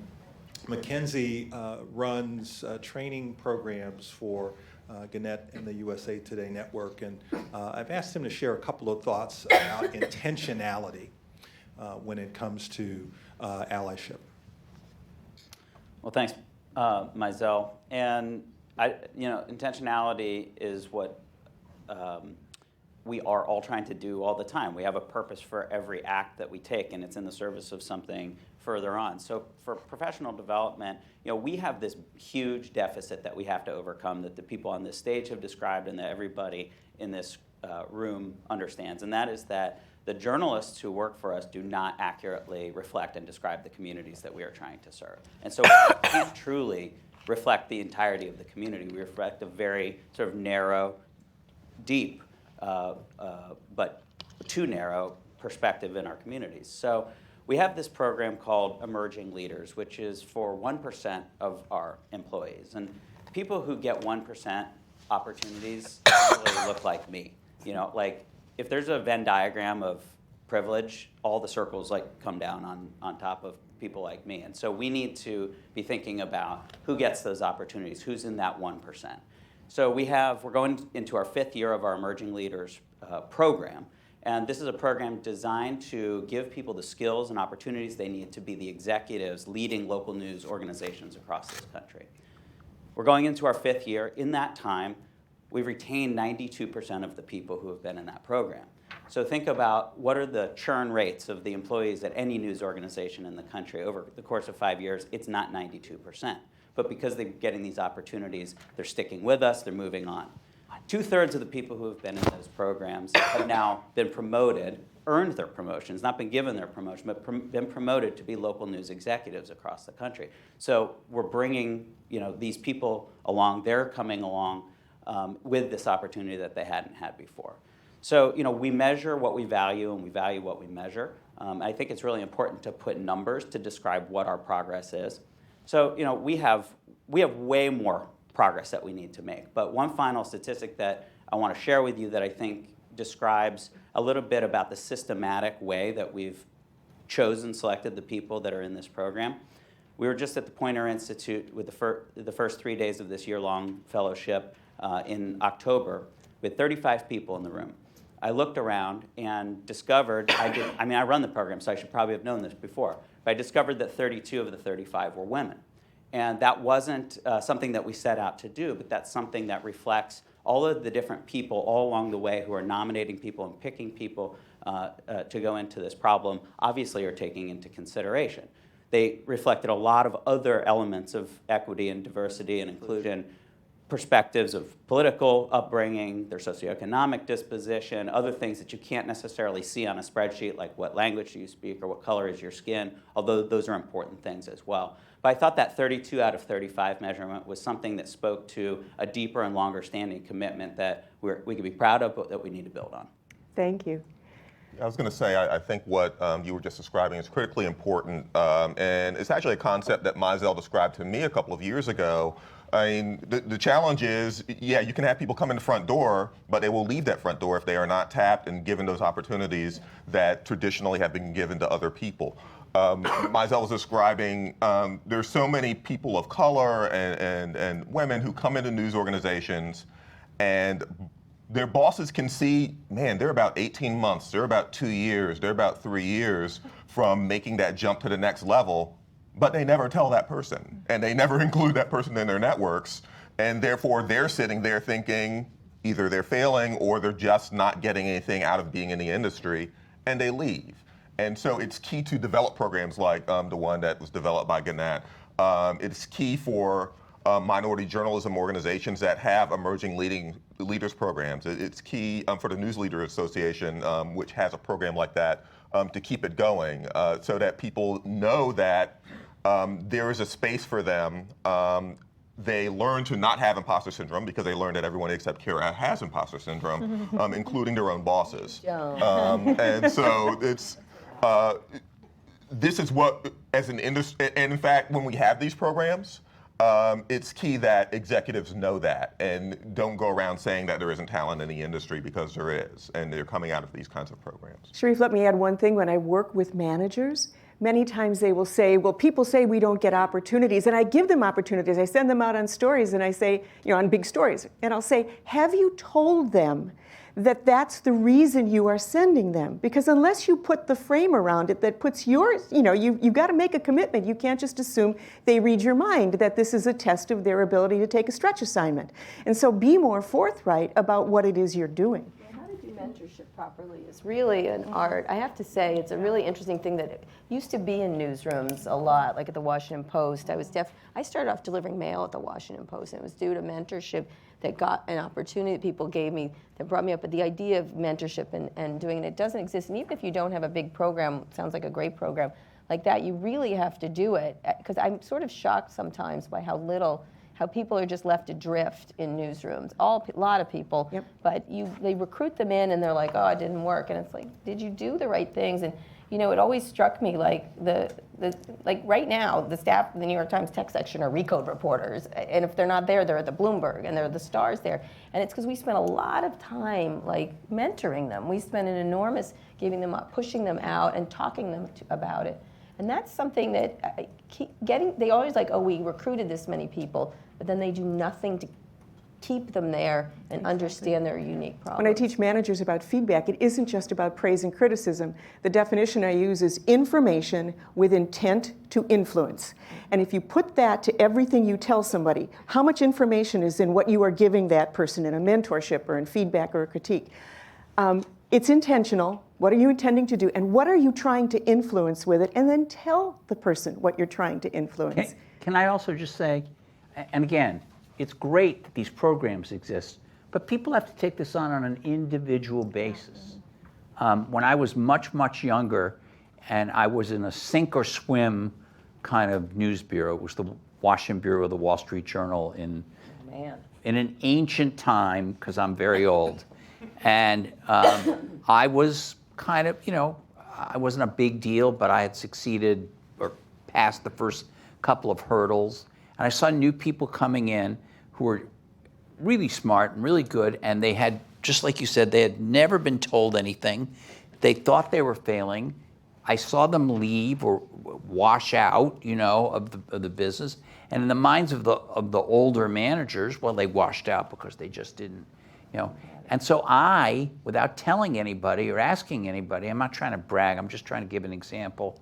I started what I, in my own mind, called the welcome wagon lunch, which was I took these people to lunch after a couple of months or a month, and I just said, here's how, when you're turning in your copy, here's how to deal with this person on the desk. Here's how to deal with this other person on the desk. Here's how to deal with an assignment. Here's how to make more of what small assignment you've been given. Here's the personality of this other person. I mean, these are all basic things, and they do get gossiped about, and they do get talked about informally, but I made up my little formal program. And after a couple of years of this, one of the people who was in charge of the bureau, he was the copy desk editor, but he was pretty powerful, and he grumpy and uncommunicative with anybody, called me aside, said, I hear you've been taking all these people to lunch. And I thought he was going to try to yell at me, which I tended to yell back like her. That's one reason we, I think, got along. But he didn't. He said, keep it up. And he turned around and just left me because they had no training. I was basically doing it on the ground. And that's just one little example that happened to me. But I want to make the point that don't wait for there to be a program. Now I'll tell an inside story. As we were prepping before this session, he said, I'm not accustomed to the word ally. I think you invented it. Julie? Hi, my name is Shira Stein. I'm a reporter at Bloomberg Law. We've been talking a lot about getting women and people of color and other marginalized communities into leadership roles, but myself and a lot of my colleagues don't want to become editors. We love reporting. That's something we could see ourselves doing for decades of our career. And as both Kara and Walt brought up, it's important to be able to accumulate power so you can spend it. So I'd love to pose a question to the panel. How do you accumulate that power without becoming an editor? How do you become someone who's a force for good in your newsroom without having to take on that kind of management role? Be a great reporter. I was not really an editor. I had not come up the editing way. It was by being a kick-ass reporter and accumulating power that way.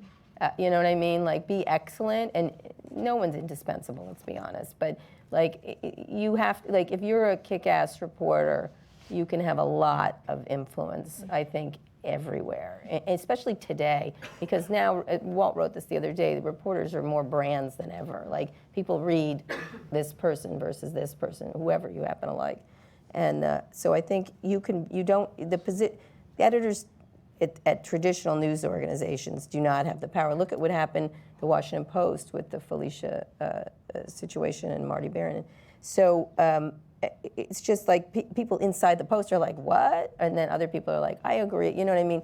There's a lot of shifting power anymore. In the old days, you would have just gone along with the editors. I agree 100%, and I'll add one thing.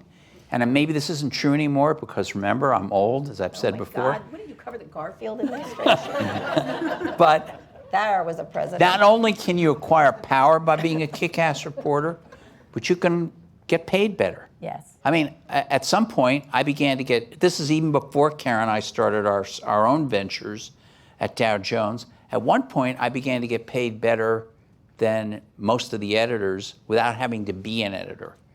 Because I didn't want to be an editor either. I turned down being a bureau chief. I turned down being an assistant managing editor. I just kept doing something that made me influential and not, like she says, nobody's indispensable, but pretty close. Somebody they didn't want to lose. And you gain power that way. So there is a course you can follow that doesn't make you be a manager when you don't want to be a manager. Can I just add Oh, go ahead. Well, just also that, just keep reaching back as well. I mean, I've been thinking about, is it time to go into editing? I'm not there yet, but what I can do is follow what I consider in my head the Anthony Shadid rule. So when he died in Syria, so a few years ago now, all these stories came out about how he never turned down an interview with a student. He always wrote back to every single, aspiring journalist who wrote to him. And so sort of my tiny little way of keeping, of his memory alive is by doing the same. So anybody who asks for a tour of NPR, anybody, or, can you review my clips? I'm gonna submit this. I will try very hard to make time. Because I remember how much it meant to me at every stage of my career to have someone kind of looking back like that for me. Emily? I just want to add quickly, at the Texas Tribune, we started elevating in the food chain the reporters who were doing exactly what you just mentioned. So, I mean, the magazine world has done this for years. They give the editor title to reporters who are not actually editors. We started giving editor titles to the journalists on our staff, the reporters on our staff, who were routinely reaching back and helping their peers conceptualize stories. We started bringing particular reporters of color into our management meetings to make sure their voices were at the table, even though they were reporters and not editors. So there are ways to do this in your organization. You just have to decide what you value. And money. Let me just say, we never talk about money and how powerful that is. I always grab the biggest piece of friggin' cake in any negotiation. I'll say, I'll take that pile of money. Not that one, that's smaller. And one of the things that people don't do, and especially, I have to say, having managed just a little bit, women especially literally are constantly undercutting themselves in negotiations. It's fascinating. It was a fascinating experience. And I can't say it's anecdotal, but boy, was it a difference where you had men saying, I deserve this much money. And I was like, no, you don't. And I would say, you're actually not getting that, but funny that you should say that. And women sort of undercutting them. And when you have the money, when you get the money, it elevates your power too. The more they pay you, the better they treat. It sounds like crazy. And I think we can't ignore money in this. And I think people of color and women accept less money. They just do, and you can't. You have to say, I deserve that, I want that. I make it my business to find out all the salaries everywhere. So I was just talking to a pretty prominent newspaper person. If I said their name, you'd be like, whoa. And they were like, well, should I earn more? And I was like, how much do you earn? And they told me. And I said, I know 6 people who earn more than you that suck. And they were like, what? And I was like, yeah, you got some leverage now. You should go and get. But they weren't even thinking of the money part because they were so pleased to be working there. I was like, up yourself on the salary scale because that's power too. And that, I don't know. I just think. I never got a competitive job offer that I turned down without extracting a raise from my current employer. And I mean a decent raise. Please understand that there's also research that says women don't ask, but when they do, they are frequently penalized for it because it hits to unconscious bias where people think women should be self-sacrificing. And so unfortunately, the antidote to that, the best suggestion so far has been frame it that it's good for the business, frame it that it's good for the team. But why? No, I get that it is, but we have to stop that nonsense. It's nonsense is what it is.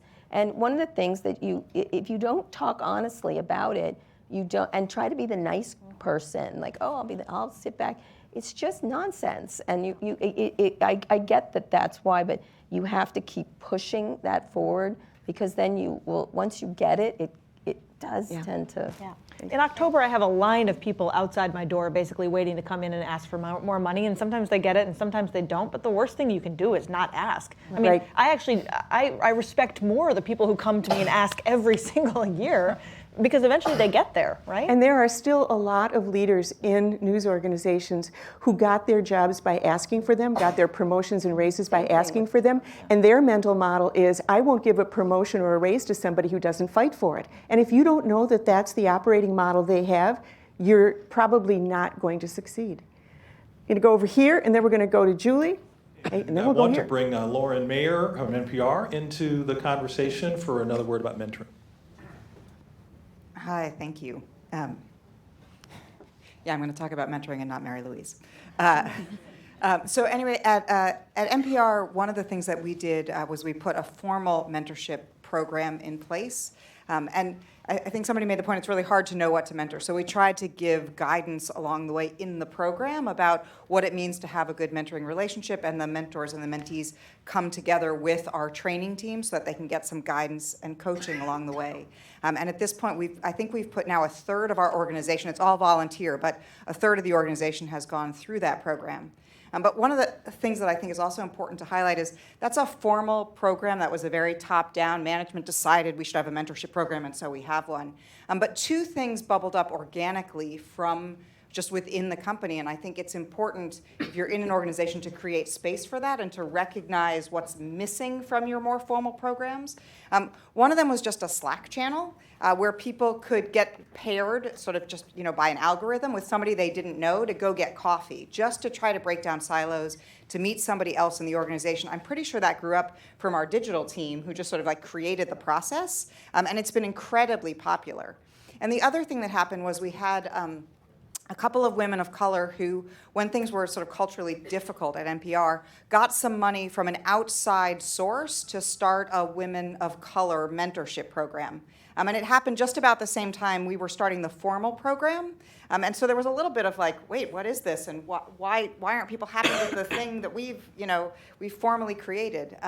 But what was wonderful was because it was a program created by the very people who wanted it, they made sure that it addressed the really critical questions that were on the minds of the right constituencies. So when I met with the leaders of it and they talked about the kinds of topics they were talking about, we wouldn't have designed that in a formal top-down program, and it was so important that it happened. And one of the things that they did with some of the grant money they got, in addition to just the mentorship program, was they created a stipend program so that if you wanted an opportunity to go to a conference, we tend to support people who want to go if you're on a panel, if you have a reason to be there. But this was just, I want a networking opportunity. And because they were able to go to their manager and say, I have money, this won't cost you anything, they got permission more often to do it. And so they really brought a new way of thinking about what does inclusion and mentorship mean. And we have since then really tried to embrace that as a parallel to the other mentorship program that we have. And you might want to mention women in tech.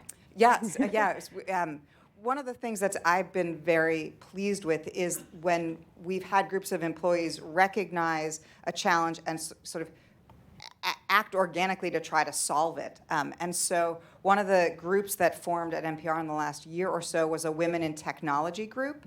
And it got started because two fairly, sort of mid-level to senior women in different departments in our organization looked across the table from each other and were like, I bet you're thinking about the same issues that I am. I'm often the only woman at the table when we're having these conversations. And they thought, let's try to put this group together. And when they had the idea, they thought, oh, I don't know, maybe 20 people will join us. And the response has been overwhelming. We have over 150, I think, people join this group. People sort of raising their hand from around the company saying, no, I'm in technology too, even though I sit in the data journalism side of our journalism organization, or I sit with our broadcast engineers. And so it's been a great way of creating a different kind of network. There are over 100 people in that group now, right? Yeah. Okay, thanks. Julie. Hi, I'm Amy Walensky from WBEZ. And I think that question about, if you don't want to be a manager, you don't want to be a leader in that traditional sense. I am somebody who happened to go to J school but work on the support side of things. And one of the things I'm really intentional about is getting to know people and what they do. Because when I want to be a leader, I need to understand the struggles and the challenges that somebody faces in their job, no matter what their job is. Because it's never just a newsroom. It's never just a support side. It's never just, a finance department. The more that you can do to help your colleagues understand what you face in your daily life and in your daily job can be really helpful when those people become leaders as well. So. Thank you. We're going to go to Ricardo Sandoval and then Amy Simons, please. Julie, if you would get over to Amy from Mizzou. Thank you. Hi. And thank you to Alicia Shepard for the invitation. I'm here at Ally. And I thought about that when I was invited. I thought, well, you know, I was raised by a single mother and I have 5 sisters. So I think I'm a little bit more than an ally. I'm a brother. But I wanted to mention a couple of things real quick about, we met at the Fund for Investigative Journalism. And when I became president of the board of directors of the fund, one of the first things we did is we formalized what had been a very informal mentorship program. And the way it worked in the past was the guys knew each other, right? So they knew they could count on someone on the board to give them a hand with the application and surefire get the grant. And we saw enough of this happen where we thought there's an exclusion, a natural exclusion going on here. So we formalized that process, and now there's a pretty robust mentorship program at the fund, and other organizations do the same thing. One of the important things that I learned in my long career, and I too am old, is that many years ago there was a legendary editor at Time magazine, Frank McCullough, and I was writing about savings and loans in Southern California. I was covering Charlie Keating. Out of the blue calls me. And he said, "Kid, you're doing a hell of a job on that story." And I thought to myself, he doesn't know me from Adam. Yet he took the time to call me. And from that point on, what I've done is I seek out young people. I seek out people who are doing kick-ass stories on anything, because I'm reading a lot. And I call them. And I say, "Kid, you're doing a kick-ass job on that story." And then I try to get to know them and find out what they need, what they're doing, where they're headed, what they want to do. And I kind of believe that now at my advanced age, I've built a pretty robust network of journalists who know a thing or two about a subject or two. And finally, I want to close out with what Walt said is critically important about power of information within a newsroom structure. I learned the hard way on a number of occasions that I found myself in positions of having 100% of the responsibility, 50% of the authority, and 10% of the information that I needed to do my job successfully. And so now when I mentor, I work with people and I say, let's flip that. Let's make sure that you have all the information that you need to succeed. And it's a very liberating thing. I found that for me personally. But I'm also seeing that when I do this with people, as they're moving through the management ranks, it changes their attitude and has a real marked effect. So those are just my 2 bits of information. Thank you. So you remember that scroll that went on before of all these organizations that have sent people to become trainers in the workplace integrity curriculum? A number of those people are in the room. Can you raise your hands of those who've gone through the training and have learned to be trainers? And some who are going to be tomorrow and the next 2 days training. You're here for that as well, which is terrific. If we had put the names of every person from Mizzou who has gone through the training, that scroll would have been twice as long, because something different has happened with the journalism program at Mizzou in a conscious effort to embed it into its diversity and inclusion initiatives. And the point person for it, of course, is the dean, but he is delegated in a big way to Amy Simons. Yes, hi. It's an honor to be here with all of you today, and a big thank you goes to our Dean David Kerpius, our Associate Dean Linda Kraxberger here with me today. And in August, I attended the Train the Trainers program in Santa Clara. Previous to that, 2 of our other faculty members attended one at the museum. And at the end of that, we put together what was going to be a training program to reach as many of our faculty and staff. We're showing some photos from your people at all those trainings. Yes, that's what you're going to be looking at on the screen. Trying to reach as many of our faculty and staff as possible to go through the 3-module workshop that many of us have either learned about or will be in the next couple of days. And I spent most of the month of October, early part of November, holding workshops each week. We, over time, had 15 different workshops in which we had 85 members of our faculty and staff in attendance for at least one. We also, and Jill will tell you a little bit more about this, but had an opportunity to talk about allyship with Jill. One of the things we did that was really special, and if you bring this back to your organization, I would encourage as well, is that we held the sessions with our newsroom leadership from our professional newsroom and agencies, our faculty chairs, and our associate deans, separate from the sessions that were held with our faculty and staff, our rank and file faculty and staff, so as not to create a chilling effect about talking about some of our cultural issues, and then brought the leadership back together again, where I could help distill down some of those issues that came from that, the cultural issues of respect and trust, and how we could then take that and move forward with it. One of the things that was really special in all of that was the number of our faculty members who wanted to have an extended experience. We're lucky enough to have Heather Lamb, who is also the editorial director of Vox Magazine, one of our newsrooms, who's here to do the training with us tomorrow. We've had 7 people who have sought out further training, either at the museum or at sessions such as this, with a long list of people who want to continue to participate going into the future. And our university as a whole has been hearing about this. I'm doing a program next Thursday for an affinity group called Women of Mizzou, and our business and engineering schools have reached out to me as well about doing workshops for them. If I could ask you to hand the microphone to Dave Kerpius. Sorry, so Dave. Why? So why? I mean, there are some organizations who have sent one faculty member, and that person, is taking that back into classes and also taking it into the faculty culture, we hope. But this is bigger than any other university. Why? It's the right thing to do. It started with a faculty member at Indiana University, where I went to school. You and Callie Crossley, when I was in the news management seminar at Poynter. I can point to allies and supporters of me who are women and people of color throughout my development in my career. And now that I have an opportunity to be in a place at a great institution where we really can make change that will spread across the country and the world, you have to do it. And I believe in it.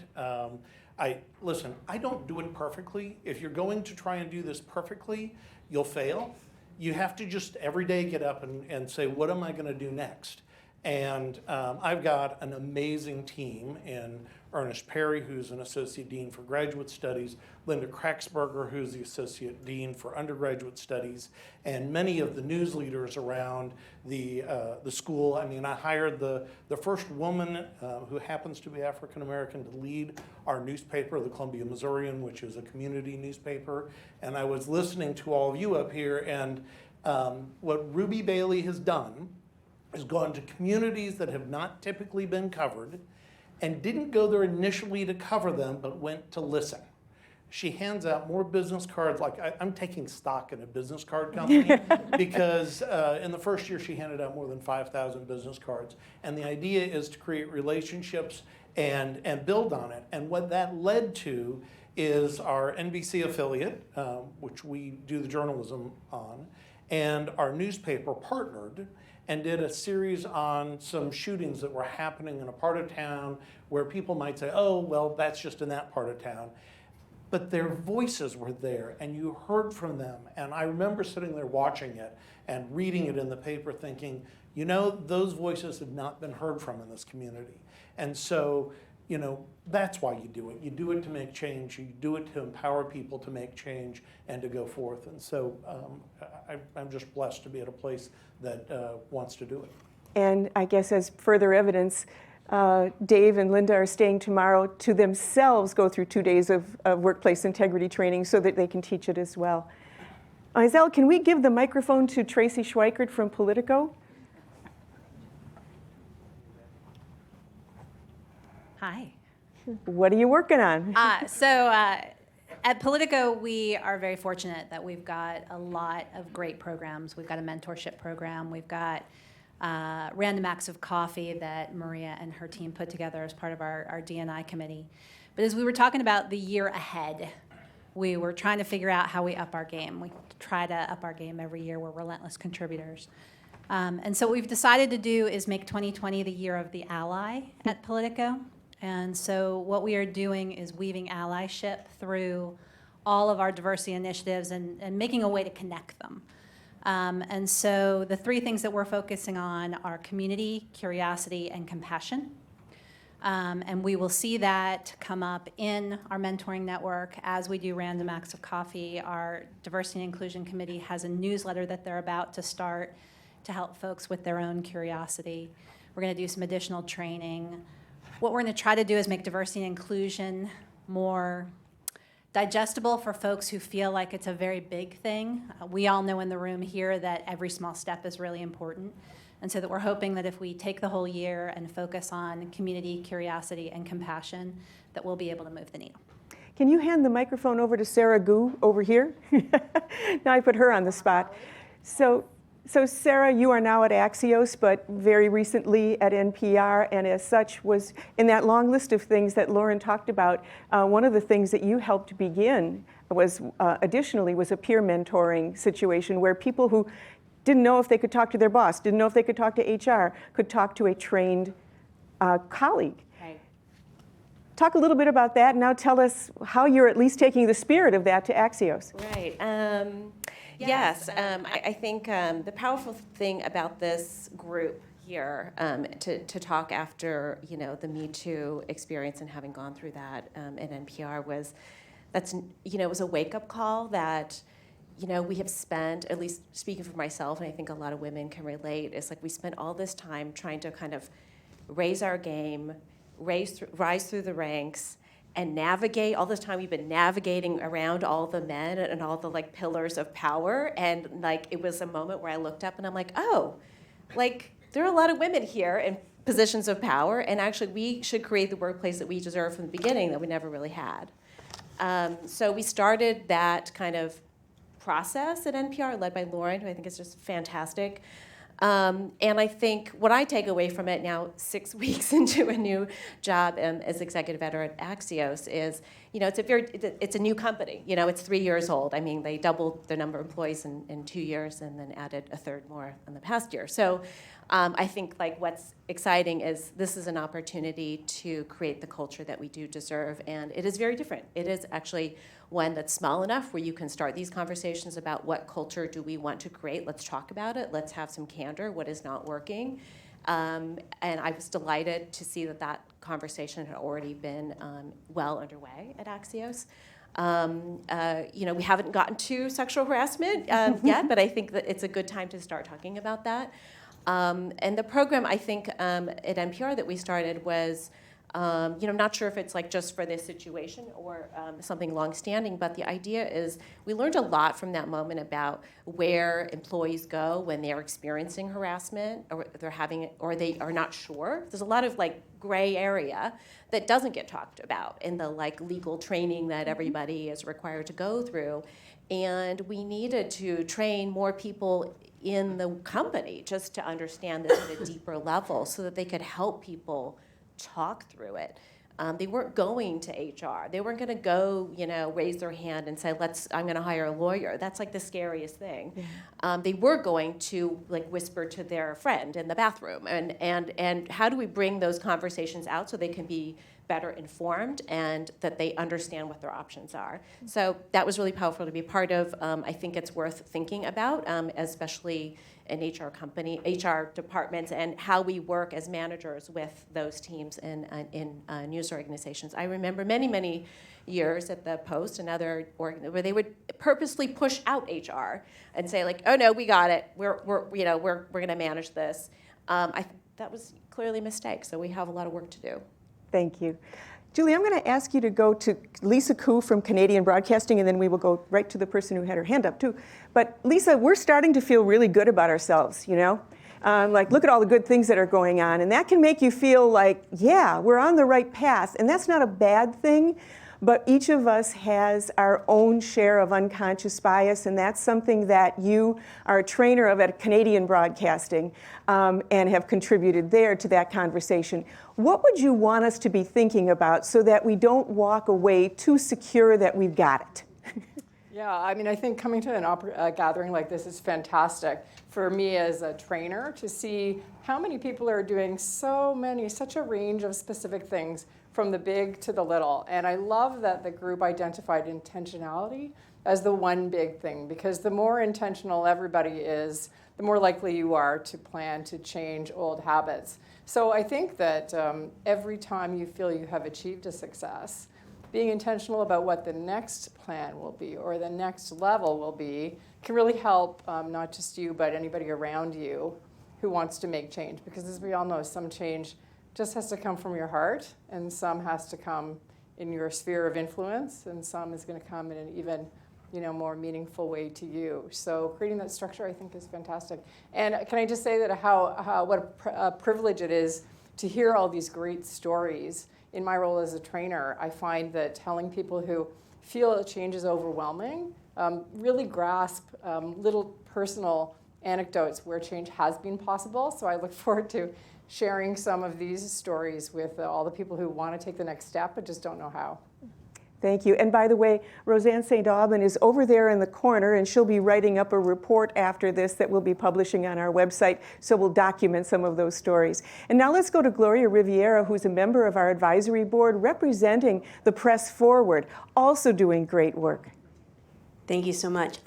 It's been great to be here today with all these thoughts in the room. And one thing that comes to mind, especially with so many academics here from journalism schools around the country, at Press Forward, we've been focused on many things, but part of it has been training in newsrooms, just like Jill. And to take advantage of your deep knowledge, Jill, is something that we want to do when we start to focus on curriculum in journalism schools. Because one thing that we were not aware of 2 years ago and throughout the last 2 years, really, was that this is already being experienced by every journalism student.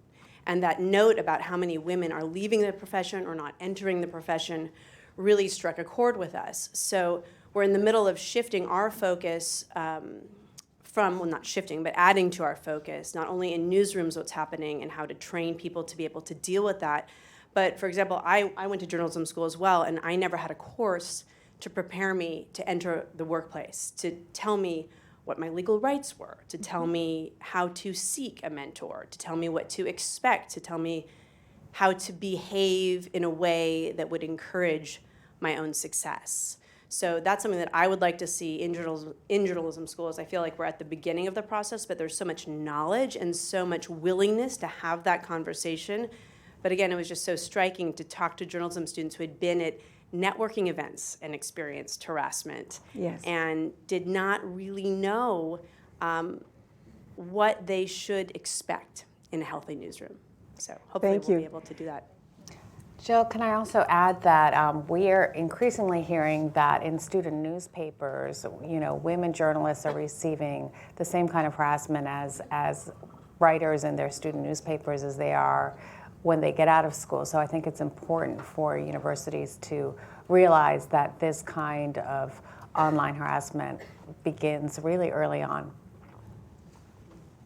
Hi, everyone. I'm Ali Hernandez, and I'm with Time. There we go. I really appreciated hearing all of the stories, but I want to also point out the power of allies when we're talking about peers and people who are beside us and who work with us and how they take care of us. We're talking about harassment. Usually people who are closest to you know about it, but there's a culture of silence, a culture of fear, intimidation, and it takes a lot of courage to speak up. And I'll tell you that Julie and I worked on a project. I'm not going into details, Julie, but we banded together and we took care of each other, and we were able to push through it because we were together. Julie is so incredibly eloquent in terms of her language, and I was bumbling and I wasn't sure how to express what I was feeling, and you really helped me put words to that. So it's really important to have allies that are your peers as well. Thank you. With a hug, too. So as we wrap, we've heard good stories today. We've heard examples of people doing things right, people who were allies before they knew what the word meant, and that's important. but there's still work to be done. We want to share a little bit of the work that's ahead for us on the Power Shift. So let's go to that list of the things that you could take advantage of. We have 6 workplace integrity train the trainer sessions coming up this year. Tomorrow we will induct another class, train and induct another class of about 50 media leaders into that. We have them across the here mainly, and one at my home base, Loyola University Chicago. They are 2-day programs. They are open to anyone who is at the university faculty level and teaching, or able to teach in your own organization as a leader who you're empowered to do it. You pay no tuition, and we pay up to $1,000 for your travel, and thanks to a grant from CBS. Those dates are also on our website. We would love to see you there. After that, we want you to know that we are doing another Do You Qualify as an Ally webinar, which now will be enriched by some stories from today, and that will be on February 25th at 1 o'clock Eastern Time, and we will publicize that, and we will ask you to help publicize that if you would. Additionally, we are going to do a webcast called Workplace Integrity Leading the Way in March on the 26th. We're bringing together people, for example, like our friends Terry and Christine from Public Media Journalists Association, who have been doing the workplace integrity training at public radio stations, big and small. And they're going to talk about what they have learned. One of the things we know we've learned is that after these workshops, people come forward and talk to you. And they tell you things they've been keeping quiet for a long time. And one of the things we want people to know is not only why you should do these, how you should do these, and how you should follow up in your own organization. And then, of course, we are going to be doing our Power Shift book club. And so each of you at these tables has a card that we ask you to fill out. The book that you know someone should read and why, or the documentary, or the podcast that they ought to listen to. And we will collect those and we will put them on our website in a special book club area. There's nothing like a recommendation from a friend or someone you respect, because you don't know which one to pick, which one's good, and somebody who really knows something is going to tell you. And so we are trying to do what we say allies should, which is educate yourself, take the time. And so right now you'll have recommendations from a lot of good minds. And with that, we want to thank you. Let me bring up Kathy Trost to do the final farewell. So as we wrap everything up, we want to thank you. Oops. We want to thank you very, very much for being part of this today, for sharing your diverse voices and experiences and your hard-earned wisdom. There's a lot of work left to be done, and we hope we all leave this room as allies in that effort.